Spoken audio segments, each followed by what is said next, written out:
When I thru-hiked the Appalachian Trail in 2018, I met some of the kindest people of my entire life. The type of people who would just give you the shirt right off of their back for absolutely nothing in return. And I don't want to speak for the masses here, but I have a feeling that pretty much everybody who hikes the AT has the same experience that I did. But imagine for a second that lurking among all those kind and generous people was a man that was on the run, not just from the police, but from the freaking FBI. For 6 years, James Hammis used the Appalachian Trail and his identity as a thru-hiker to evade capture. For 6 years, he disguised himself as just another one of those kind and generous hikers, and he developed a pretty positive reputation within the trail community. But little did all the hikers around him know, James Hammis was a big-time criminal. So big time, in fact, that his story was featured on TV shows such as American Greed and America's Most Wanted. This is one of the craziest stories in Appalachian Trail history, and so if you're interested in crazy trail stories like this, also stories of missing hikers, and of course content about backpacking and thru-hiking, please hit that subscribe button. I'm getting real close to 50,000 subscribers. Help me get to my goal of 50,000. All right, let's jump into the story of James Hammis. Prior to 1998, Hammis lived a pretty normal life. He had a wife, a family, and he was working a respectable job as a controller for a family-owned beverage bottling company. This company was called G&J Pepsi Cola Bottlers Inc., and they were a distributor of Pepsi products based in Cincinnati, Ohio. In February of 2009,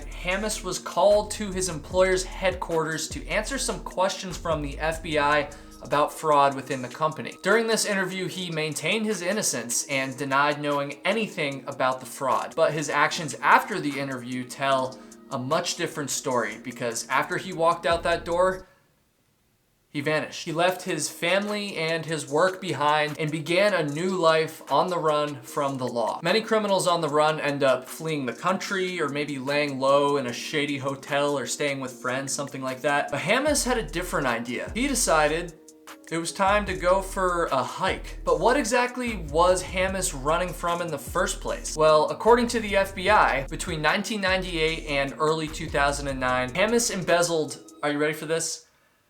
$8.7 million from his employer.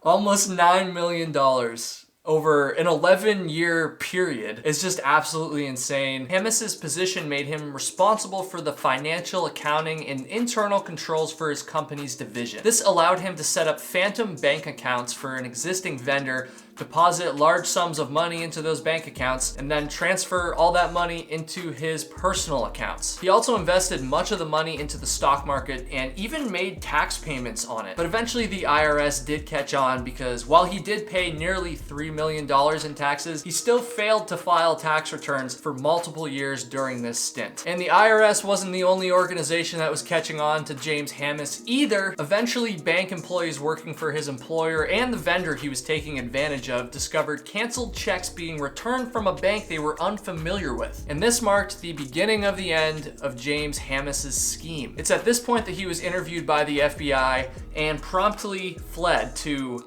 where else but America's most well-known footpath, the Appalachian Trail. James Hammis spent the next 6 years basically living on the Appalachian Trail. I wasn't really able to find information about whether he was literally hiking the entire time, or maybe he was spending time on the trail and then also spending time in towns along the trail, but it does seem like he was either doing one of those two things the entire 6 years. He even adopted a trail name, which was Bismarck, and honestly, it pains me to say this, but hanging out among thru-hikers on a long-distance trail like this is actually a pretty clever way to blend in. It's easy to hide your true identity because everyone's going by a trail name or a nickname, and it's definitely not unheard of to spend a lot of time with other hikers and never learn their actual real names. In addition to that, as someone who's spent a lot of time thru-hiking, life on the trail is just different. People don't always share all the details about their life back home, about about their family, about their jobs and history and these things. And when they do talk about these things, it's very common to keep things pretty vague. And so I don't think this would have arisen any suspicion about Hamas whatsoever. And in fact, it didn't. By all personal accounts, and there's a lot of them because Hamas was pretty well known along the trail by the time he was caught, he was a really kind and generous person, just like the vast majority of other hikers on the Appalachian Trail. In fact, when I was researching for this video, I was watching some of the news videos on YouTube about when he was caught. And on these videos, I saw multiple comments from people who said they personally got to know and hiked with Bismarck, and they all said he was a great guy. I met him and hiked with him and his girlfriend in 2014 on the AT. He was the nicest guy you would want to meet. I was so shocked when he was arrested the following year. Bismarck and Hopper, which I think is that girlfriend that was referred to in the previous comment, saved me in the 100-mile wilderness in early October 2012. Running super low on food, dealing with the weather from Hurricane Sandy. It was brutal. They saved me and got me back into town. We took a zero and headed out the next day. There's a lot of accounts like this online from people that got to know Bismarck. In fact, I wouldn't be surprised if there's someone watching this video right now that hiked with him on the AT at some point during his stint out there. And if that's the case, and you're comfortable doing so, of course, leave a comment and let us all know what he was like. Of course, the fact that I'm telling you all these details of James Hamas's story means that he did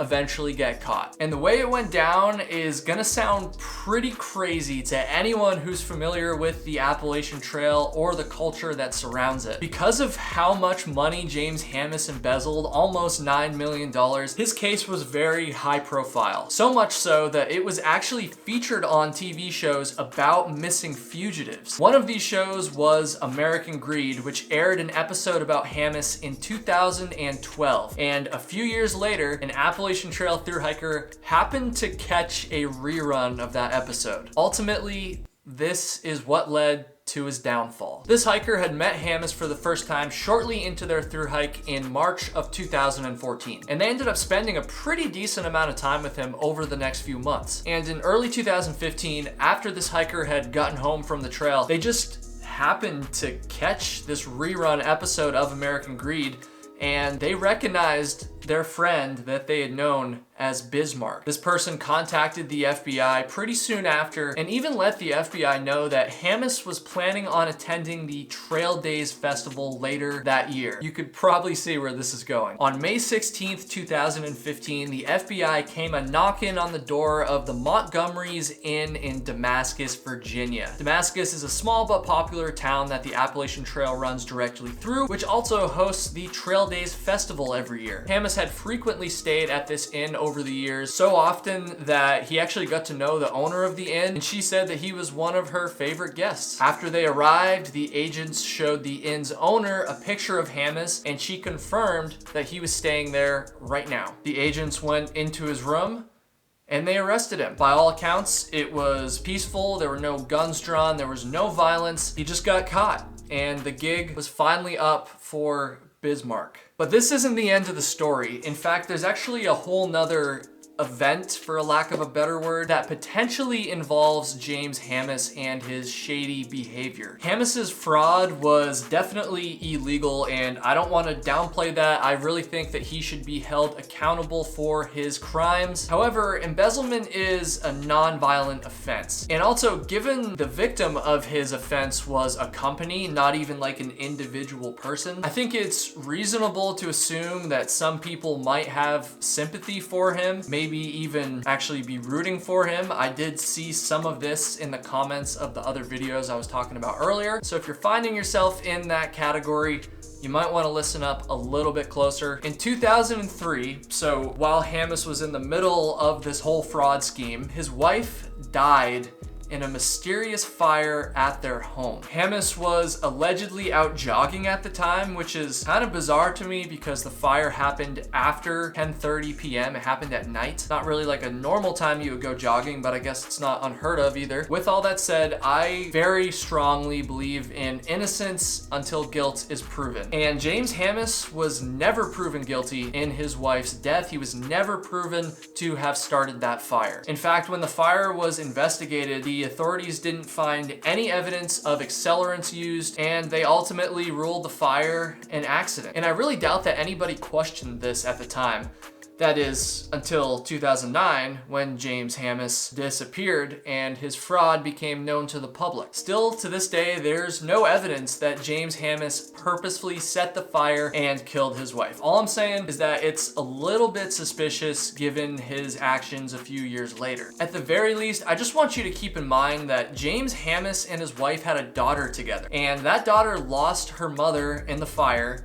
And then a few years later, at age 22, she was essentially abandoned by her one remaining parent when Hammis vanished and went on the run. So even if you don't think that he started the fire that killed his wife, and even if you can look past the non-violent crime of embezzlement, at the very least, he abandoned his daughter, and I just don't think there's any way that you can justify that. In addition to that, although this is much less serious, Hammis's story caused a lot of drama within the Appalachian Trail community. Yes, it's a fascinating story, and no, he never hurt anybody on the trail, but I still don't see any benefit to the trail or its culture that came out of this whole fiasco. It's just such a bizarre story, and honestly, I think it's kind of an insult to all of the great people that love the Appalachian Trail, that hike along the Appalachian Trail, that are not using it to hide some very, very shady behavior. In October of 2015, James Hammis pled guilty to wire fraud charges and was sentenced to 8 years in prison. If you're already subscribed to my channel, thank you very much. And if you're not subscribed to my channel, please hit that subscribe button. Help me get to 50,000. It's totally free to subscribe. Do it, do it, do it. Thank you guys very much for watching, and I'll see ya in the next video.